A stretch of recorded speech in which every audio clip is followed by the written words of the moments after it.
React of all the things Mr. Shoaff taught, this is the one I picked up on right away and started making major changes. My income changed from a few hundred a month to a few thousand a month in a matter of months.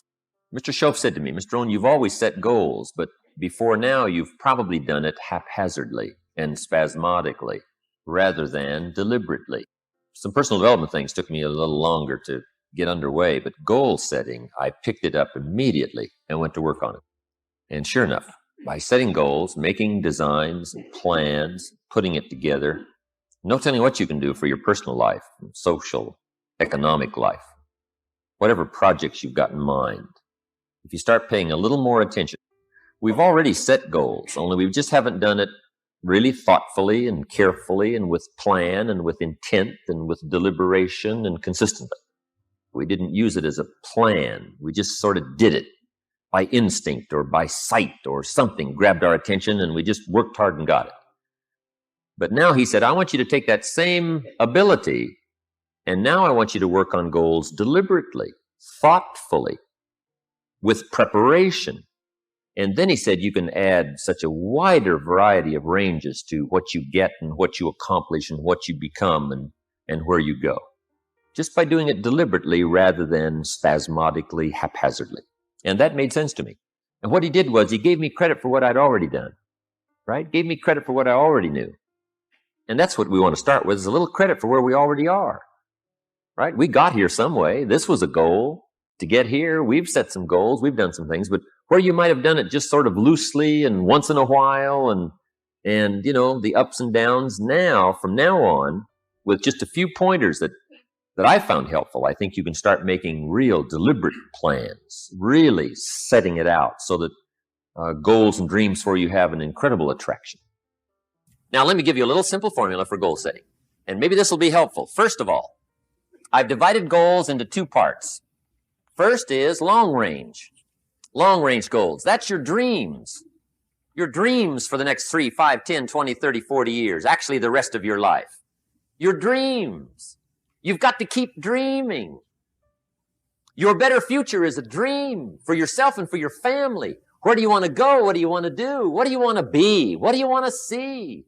You've got to dream dreams. There's a Bible phrase that says, without dreams and visions, people perish. You've got to have something to go for that inspires the heart and the soul. You've got to dream. Don't lose your dreams. For yourself, for your future, for your family, the dreams of love and enterprise and travel and doing things, becoming something unique on your journey here. Don't lose your dreams. Do some dreaming. That's long-range goals. You've got to have those. So that's number one. Here's the second part of goals, short range. Short-range goals. That's your goals for tomorrow, this week, this month, this year, the immediate future. We call these confidence builders. Because if you set up something short range, go for it, get it, latch onto it, work hard, accomplish it. That starts building your strong feelings to go for your dream. Now, I've divided goals into 3 categories. Here they are. Number 1 is economic. That's your goals for money, income, business, profits, production. Economics. Make sure you've got your economics well planned. Economics plays a major role in everybody's life. Economics is major, which means it ought to be meticulously well planned for tomorrow, this week, this month, this year, long range. What if you asked somebody tomorrow if you could see their meticulously well planned list of economic goals? What would they probably say? They say, you some kind of a nut? You must be weird. Hey, I found out what success is. Success is doing what the failures won't do. Make sure you've got your economics well planned. It'll put you in the top 5%. And that's one of them, well-planned economics. It's a fundamental if you want to do well. Join the top 5%. Anybody in this room can join the top 5%. Now, here's the second category of goals, things. Make a list of the things you want. And on my list of things, now I put everything. Little things as well as major things. Doesn't matter how small it is, it goes on my list. I used to just put major things, cars, homes. I don't do that anymore. I now load my list with everything. Everything. And the reason is, part of the fun of having a list is checking it off. That's it. Boy, at the end of the day, if you can go, got it, whatever it is, right? You get into the habit. So load up your list, the things you want, Now, when you check off something major, celebrate. That's an important point to make. Celebrate your achievements. Live it up. Have a party when you reach something you've worked for a while. See, we all grow from two experiences. One is called the pain of losing. The other one is called the joy of winning. We need both of them. Amplify them as much as you can, which also means make losing painful. If you set up something, fooled around, didn't get it, put it on yourself. On the other side, if you did get it, congratulate yourself. Self-congratulations is a sign of maturity. Seeking congratulations is a sign of immaturity. But hey, winning and losing, see, that's what it's all about. That's the name of the game. Now, some people lead such mediocre lives. At the end of the day, they don't know whether they're winning or losing. They got no clue. Guy's just going through the day with his fingers crossed. There's a better way. Okay, here's the third category of goals. Personal development. Put those goals together. Personal development goals. That's your goals to be stronger, more decisive, be a speaker, be a leader, learn a language, all kinds of skills. So that you walk away more skillful. And that's what you want, the personal development skills. That's what attracts. That's what brings good things to your life. The person you become, more skillful. Now, this is quite a package to work on. Economics, things, personal development. For tomorrow, this week, this month, this year, long range. Okay? That'll get you started. Now, here's the simple formula for setting goals. It goes like this. A, work on your goals. That's step one. Work on them. And I put the word work there deliberately. Setting goals is plain hard work. I don't want to kid you. We haven't come here tonight to kid each other. It's work. I know it's work. That's why a lot of people just let it slide. It's work. Many people work hard on their job, but they don't work hard on their future. They just let that slide. And the work involved is making plans. I know most people don't. I understand that. But don't let that be you. Guy says, well, yeah, you work where I work. By the time you struggle home, it's late. You've got to eat a bite of supper, watch a little TV, get to bed. You can't sit up half the night. Plan. And the guys behind, good worker, hard worker, sincere. But you've got to be better than sincere, working hard. You've got to be better than a good worker. You got to be a good planner. Somebody once wisely said, the people who fail to plan are planning to fail. So work on your goals. Here's step two. Write your goals down. That's so important. I teach my staff around the world, put your goals in your journal. Because one of the major people you want to study is yourself. Say, here's the list of goals I put together 3 weeks ago. Here's the list of goals I put together 2 years ago. Here's some of the changes I made, rearrangement of my priorities. I scratched these off. I put these on. I've gotten these. Study your accomplishments. Study what your desires are. Put them on paper. Write them down. Here's another reason for writing your goals down. It shows you're serious about doing better. And to do better, you got to get serious. You don't have to be grim, but you must be serious. Everybody hopes things will get better. Everybody hopes. Poor people hope. That ought to tell you something. It means the future does not get better by hope. It gets better by plan. I used to have the affliction called passive hope. It's an affliction. It's bad. Probably what's even worse than that is happy hope. Now that is really bad. That's bad. So get serious about your goals. Put them on paper. Write them down. There's all kinds. His goals, her goals, their goals. Business goals, financial independence goals, family goals. I mean, there's so many things to work on this that if you don't get busy and work on it, sure enough, the time will pass. And sure enough, 5 years from now, you'll wind up where you don't want to be, wearing what you don't want to wear, driving what you don't want to drive, being what you don't want to be. Now's the time to fix it.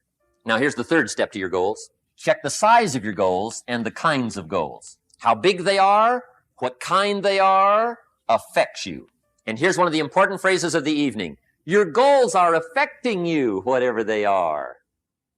Your goals affect your handshake. Your goals affect your attitude, personality. Your goals affect the way you walk, the way you talk, the way you dress. All day long, we're being affected by our goals. Now, some people have goals, but they have such lousy goals. The effect is bad. I asked a guy one time, what are your goals for this month? The guy said, look, if I could just scrape up enough money to pay these lousy bills. That was his goal. I'm not saying it isn't a goal. It's a goal, but it's such a lousy goal, the effect is bad. You don't jump out of bed on Monday morning and say, oh boy, another chance to go out and scrape up the money to pay my lousy bills. So you don't do that. Usually you say, oh, not another Monday. And some people have so given up on life, they have joined the thank God it's Friday club. How sad. Goals can become like a magnet. What you want now is the pull of the future. Now, some things will pull just because intellectually you're aware of the potential and the possibility of the future. That will pull. The discoveries and what can happen and the economy and living in this unique country and the market possibilities and the potentials. I mean, you can get excited about that. Simply intellectually. However, for the real pull on your constructive life to progress, now you've got to design the future for your personal life in order for it to pull. But if you will design it well, it will pull. The goals will become like a magnet. Okay? They will start to pull. The better you define them, the stronger they pull. Now, the next part here is give reasons for your goals. And I have a little phrase for you that says, purpose is stronger than object. Object will pull. Object well-defined will really pull. Purpose given to object well-defined pulls like you can't believe. And that's the process of being enticed to get up early, stay up late, hit it all day, enticed to read the books and find the answers, develop the game plan, no detail is too small. You're excited about facing the day simply because you've got it well designed and you've given excellent purpose for it. See, if you have a goal of a $500,000 home, that will pull. But the next question is, what for? What's your purpose of the $500,000 home? You say, well, for the feelings, my family, how they're going to feel, the prestige, I'll be able to entertain. See, now we're really getting to the stuff that pulls. Purpose really pulls. Now, the purpose can also be for your life and your lifestyle. Okay? The purpose for becoming a unique person. What kind of influence do you want to have, right? What kind of effect do you want to have on other people? What kind of return do you want in the way of thanks and recognition for the person you've become and your life of sharing? See, once you start dreaming about what you can become, the effect you can have, the joy it's going to give you, the return that's going to come, you just start designing this incredible purpose for your life. And make sure that you include family and friends, because many times what we do for others pulls greater than even what we want for ourselves. If you can see yourself being uniquely benevolent, providing things for people they never dreamed they could have, helping them to accomplish things they never dreamed they could accomplish, how that's going to make you feel, the kind of person you're going to become from it, the joy you're going to get from it, you just must ponder that and think about it, talk about it, and design it. Now, there's two ways to face the future. One is with apprehension, being afraid of the future, being uncertain. The what if this happens game I used to play. What if the money goes wrong? What if the government doesn't do well? What if there's war? This what if game you can play on the negative side. And sure enough, it is not that difficult if you don't discipline your mind, if you don't discipline your awareness. It is not that difficult to be apprehensive about tomorrow, about next week, next month, next year, the future. Okay, that's one way to face the future, with apprehension. Here's another way to face the future, with anticipation. So if you can arrange it so that you anticipate the future rather than dread the future, see, that can alter your whole life. Because guess how close the future is? The next minute. That's the future. Okay, the past is quickly receding and the future is quickly coming. So we're all concerned right away with the future, right? The next future couple of hours, the next future couple of days, the next future couple of years. That's the future. Now, the best way to anticipate the future is to make sure that a big share of it for your life is well designed.